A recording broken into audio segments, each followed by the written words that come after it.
Hey, it's Paul. Welcome to another video. Here's a question for you. What makes a great guitar? Good one, isn't it? I was watching some videos, as I'm sure we all do, on guitars, and I was watching one by Philip McKnight, and he was talking about how to choose a great guitar, how to choose a guitar, and it got me thinking. I've got loads of good guitars. I'm very lucky. I love them all, but only a few of them are what I consider to be great. And so it got me thinking about what is a great guitar.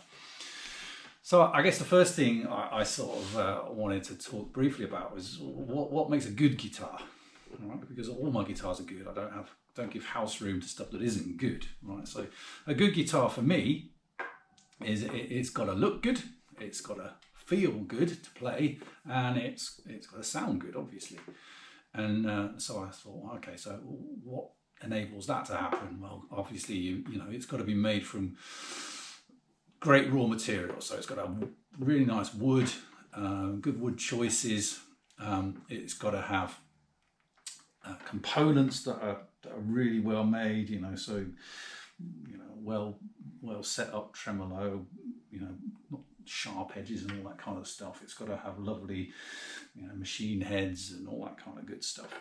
And obviously, it's got to have robust electronics. You don't want that stuff crapping out on you when you're at a gig. So those are the pretty easy things, aren't they?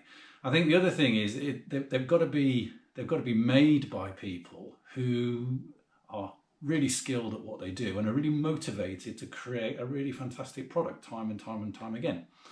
And I think the other thing is wherever the guitar gets made, there's got to be really solid quality assurance processes in place, because whatever reaches the consumer has got to be spot on. It's got to be right, and you don't want to be in that have you got a good one? Oh, I didn't get a good one kind of place. So pretty simple stuff, and it's got to represent good value for money. And I started thinking about, what does that actually mean? Well, it's going to mean different things for different people, obviously. But for me, objectively, I think you could probably say now that a good guitar, you can get what would objectively be called a good guitar from probably about £400, $500 US. And I don't think anyone could argue that a guitar at that price point and above, it's going to be bloody good. And probably a bit lower if you're lucky, but certainly at that price point, you're going to be getting something good. And this is a classic example, right? So I'm not sure if you can get these in the US yet. This is a guitar made by a company called Sire, and they're in partnership with Larry Carlton. Now, he's got his name on it, so it must be pretty decent from at least. But genuinely, this is a stellar guitar. This is an S7. So it's clearly a sort of Stratty type thing. I think it's more Suhr-like, to be honest. But look at it. It's beautiful flame maple top. It's got this lovely maple reveal binding around it. Lovely pickups, really lovely sounding pickups with push on them. Great tremolo system, super solid and robust. Roasted maple neck. Lovely roasted maple fretboard. Sire's absolutely killer rolled edges on their fretboards, which just make it feel like you've played it forever. Locking tuners, all that good stuff. Less than £400 when I bought this. Stunning. What a guitar. There is no way that this guitar could not be called good in anyone's lexicon, right? So what makes a good guitar, like this one, a great guitar? Well, I think some people might say you can give a master builder the best possible components, whether it's wood and pickups and bridges and all that kind of good stuff, and give them as much time as they need, and the result will be best. It will be the best. It will be perfection, probably. And some people would say that's great. That's perfection is great. I'm not sure I agree with that, because a great guitar, for me, is a guitar that makes you feel great. And that doesn't necessarily equate to a perfect guitar. And I use the example of PRS here. I've owned 3 PRS guitars actually. Let me put this one back up here for a minute. I've owned 3 PRS guitars.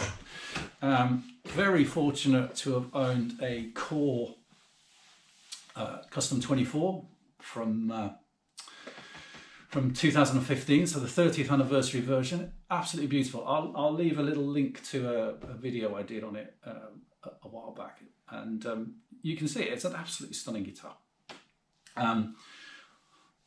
And it's as close to perfect as I'm likely to be able to afford. But I don't think it was a great guitar for me. For others, I'm sure it would have been, but for me, I don't think it was. This one is really close. This is a Custom 2408, but it's an SE version. This is closer to great for me. It does sound fantastic. I think it actually sounds better than the Core one that I had. I think that might be something to do with the pickups and the configuration. You know, this whole sort of tapping thing that you can do here, or splitting rather. It does look the part. It feels great. It sounds great.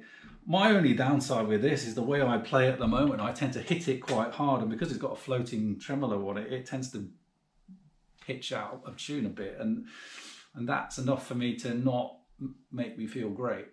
You know, I've got another one back there, the Hollow Body 2. Again, a fantastic guitar. Doesn't quite do it for me like some guitars do. So I think PRS is a great example, for me at least. I love their guitars. I'm really pleased to own them. I use them all the time, but do I think for me that they're great? No, I don't think so. So I think, as I've said, great, at least for me, is something that you feel in your heart, and therefore it translates into your head. You believe that it's great, and it's something that it's almost unquantifiable, but it does something to you when you pick up a good guitar and you think, oh God, that sounds great. So the question is, have I got any great guitars? And clearly I have, otherwise I wouldn't be making this video. Now these are great in my eyes, right? The first one I wanted to show you was this one. This is an American-made Fender Telecaster, pretty obviously. It's one of the original series that was released in about 2018 I think. It's a 50s spec telly. It's got an ash body. It's got 52 pickups in it. It's, you know, it came with the ashtray type top on it as well, which was kind of cool, although I never use it.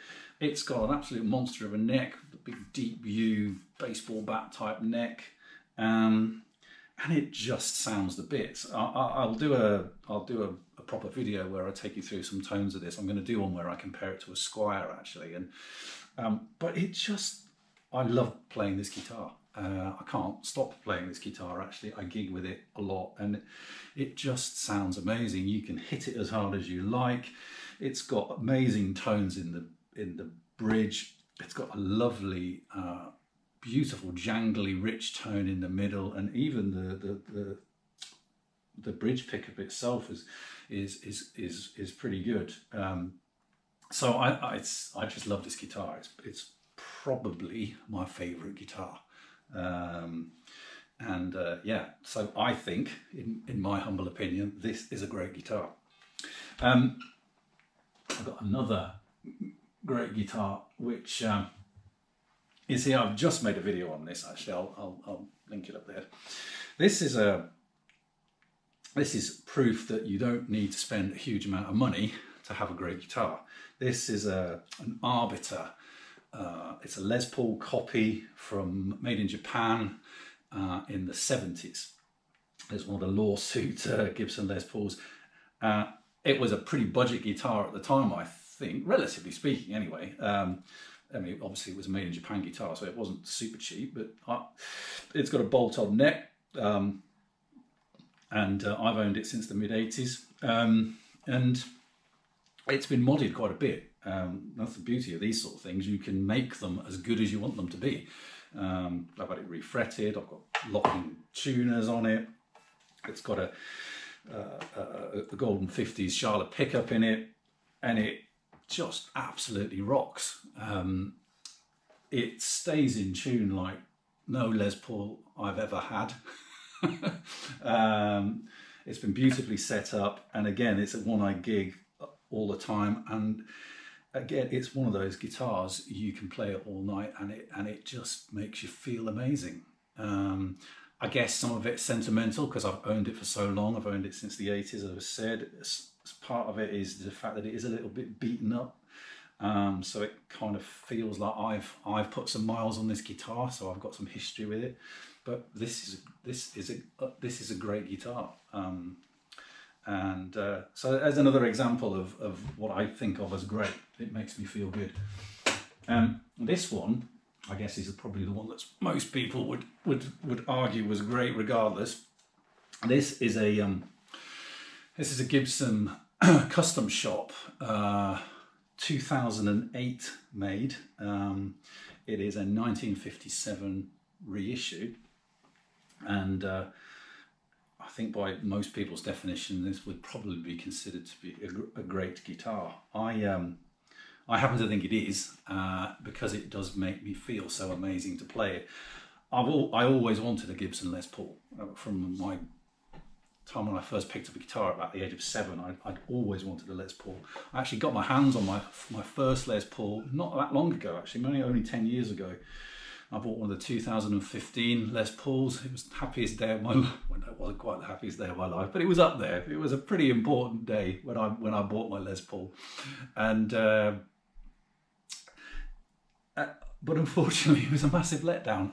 It was those of you who played the 2015 will know what I mean. It had the brass nut, and it had the robot tuners, and it had the push-pulley things everywhere with the circuit board inside, which failed. It was just a horrible guitar. I hated it. It would never stay in tune, and I sold it within about 6 months. And I think I've never been quite so upset about a guitar in my life. And it took me about 10 years, well, 9 years at least, to think maybe I should give Les Pauls another crack. And so I went to Anderton's, and I was actually planning to buy a 60s Les Paul Standard. And so I'd asked them to bring down a bunch of different finishes. I tried some 50s as well, and there was even a Slash signature, I think, in there too. And I walked into the guitar gallery, which is an amazing place if you've ever been to it in Anderton's, and all the guitars were all ready for me, and Paul basically said, "Oh, as well as these, we've got, all these custom shop things on the wall." And I was like, "Yeah, right, okay, I can't afford a custom shop." And he said, "And we've got this one, which is a used one," and it was on the wall, and I looked at it, and my son looked at it, and we both went, "Oh God, that's really nice." And it wasn't actually very much more than a new Les Paul Standard, because it's got a little defect in the paint. And so, we took it into a little room, plugged it into a Bad Cat amp, and played this, and A-B'd it against every other Les Paul that was there. There was about 10 of them all together, and every time we came back to it, this was the one, and it just spoke to me. And it's just a beautiful guitar. It just makes you feel so good. So yeah, this is the kind of the dream, really, and so this is why I think, for me, this guitar is great.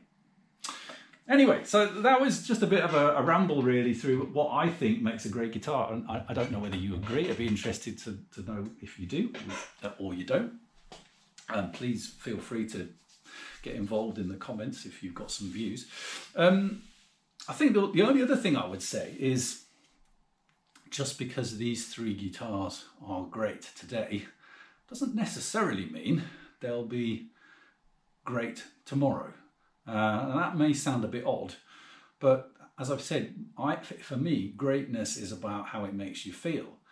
And if I happen to get into doing, I don't know, Mark Knopfler covers in a band next year, then maybe that sire is going to get promoted from being bloody good to being great, because it'll make me feel like $1 million if I can pull off, you know, Romeo and Juliet or Sultans of Swing solos on that thing. And so again, it's about how it makes you feel. So just because a guitar isn't great today, it doesn't mean it won't ever be. I guess that's the point I would leave you on. So look, I hope you've enjoyed the video. Please give me a like or a subscribe and drop some comments in if you've got anything to say. It'd be great to hear what you have to say. And I'll see you in the next one. Take care. Bye.